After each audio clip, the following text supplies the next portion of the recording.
What are the different types of petty cash procedures? Petty cash procedures are established by businesses or other organizations to handle small amounts of cash. Called a petty cash fund, this cash is used for making small purchases in lieu of writing a check or using a company credit card. A company will assign a custodian whose job it is to make sure that all monies are accounted for through a receipt or other appropriate documentation. Usually less than $250 a petty cash fund allows for the use of cash for small purchases or reimbursements without the cumbersome process of writing a check.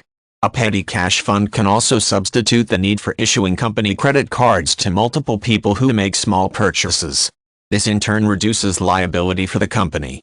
If a petty cash fund is not already established, petty cash procedures must be established to ensure that all money is properly tracked and monitored.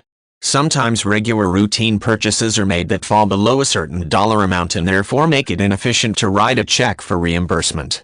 In that case, one should approach a manager or controller of a company to establish a petty cash fund. If a petty cash fund already exists, it is essential to have the right petty cash procedures to track the money.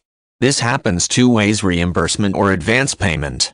Reimbursement occurs when a purchase has already been made and a person submits a receipt or other documentation in order to be paid back for money spent.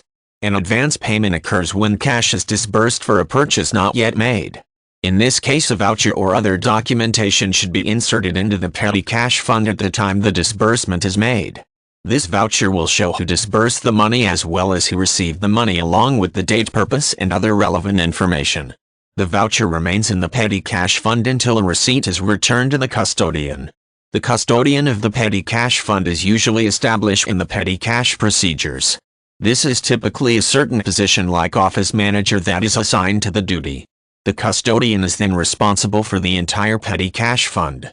At any given time, the amount of money in the petty cash fund plus the vouchers must equal the total original amount of the fund. Detailed petty cash procedures are essential to tracking money within the petty cash fund. This is because whenever there is cash, there is a potential for abuse.